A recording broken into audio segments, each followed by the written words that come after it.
The sharp lines of the gift box, wrapped in rich crimson paper, and resting starkly against the snowy duvet, felt like an insult. A cruel joke. I had spent 3 full days choosing it. 3 days wrestling with the storm that had erupted in my chest. 3 days since I stumbled upon the lipstick-stained napkin buried deep in the pocket of her jacket. It bore the logo of a restaurant I had never taken her to. 3 days since my reality shifted, tilted into something unrecognizable. I stood concealed in the dim hallway, watching as Amelia stepped into the bedroom. Her laughter rang out, light and melodic. Once something that made my heart swell. Now it grated like broken glass on concrete. She noticed the box almost instantly. Just moments before, she'd been smiling, chatting brightly on the phone. Now her expression faltered, her carefree demeanor fading into a tangle of uncertainty and unease. She ended the call. Her brow creased as she approached the bed. My grip on the doorknob tightened. This was it. The instant the illusion we called our life would crack and collapse under the weight of truth. Her fingers reached out, slow and unsure, and she lifted the lid. The sound of the tissue paper crinkling in the silence was deafening. Then she saw it, the photograph. Not of us. Of her. She was laughing, hand entwined with another man's, seated across from him at a softly lit table. The same restaurant the napkin had come from. The same man I'd glimpsed slipping out of our building late one night, thinking no one had seen. I had memorized that face. Etched it into my mind like a scar. Her face lost its color instantly. Her cheeks drained, her expression twisted into something raw and broken. The smile vanished. In its place bloomed horror, pure and sharp. The box's lid slipped from her trembling hands and landed with a muted thud. She stood there like a statue, frozen, her eyes locked onto the photo, realization crashing over her in silent, devastating waves. I stepped into the room. "Happy anniversary, Amelia," I said, my voice hollow, all feeling wrung from it long before this moment. She turned, startled. Her eyes met mine, then darted back to the box. "Daniel." "I can explain," she stammered. "Explain what?" I asked quietly. "How many lies? How long? How did you manage to kiss me every morning knowing what you were doing behind my back?" Tears welled in her eyes. She looked like someone trying to find her footing on a floor that no longer existed. "It just happened," she said weakly. "It didn't mean anything." Those words. Worn out. Meaningless. They struck a nerve that sent fire through my chest. "Didn't mean anything?" I repeated, my voice sharpening. "You think creeping around, hiding messages, sharing stolen glances and secret nights means nothing?" I pointed toward the gift box. "That photo, that's only the start. There's more. Much more. I have everything, Amelia. Every date. Every message. Every time and every place. Enough to make sure you walk away from this with nothing but your guilt." She broke down completely then, tears pouring freely. But I felt nothing. No sorrow. No warmth. Just ice-cold clarity. "Who is he?" I asked, cutting through her sobs. She swallowed hard. "His name is Caden. He worked with me." Caden.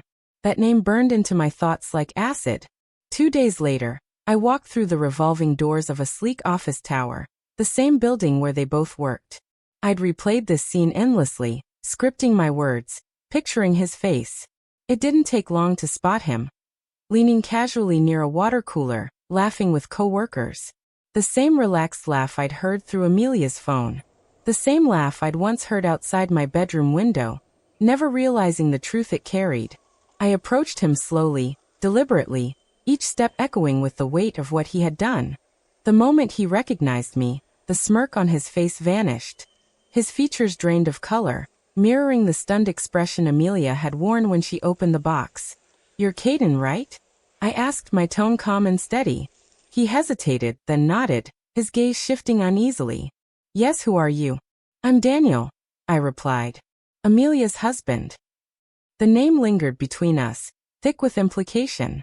The man standing beside him, sensing the sudden shift in the atmosphere, quickly made an excuse and left. Caden was alone now, cornered. I'm not sure what Amelia's told you," he began, voice trembling. I held up a hand to silence him. "She didn't need to tell me a thing. I know everything."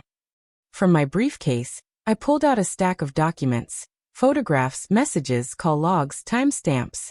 Evidence. More than enough to destroy them both. I watched the realization settle in, stripping away the smugness he once carried. Panic crept into his eyes. "Please," he said, almost breathless. "Don't do this. I have a family." So did I, Caden. At least I had one. Until you helped tear it apart. I didn't raise my voice. I didn't threaten him with fists or fury. My silence carried more weight than shouting ever could. The cold clarity in my voice, the quiet finality in my eyes, it did all the talking. Rumors began circulating within days. The stares, the awkward silences, the whispered conversations behind his back. His downfall was swift. By the end of the week he had been fired. His wife, upon learning the truth, filed for divorce. Friends stopped answering his calls. He became a ghost in the very life he once proudly led. Amelia's fate wasn't much different. She lost her position, her social circle, and whatever credibility she had left. She came to me, tears in her eyes, voice raw with regret, asking, begging, for a second chance. But the damage was irreversible. Trust had been the core of our life together, and once that shattered, there was no gluing it back. I walked away from it all, leaving her with nothing but her memories and the sour taste of her own betrayal.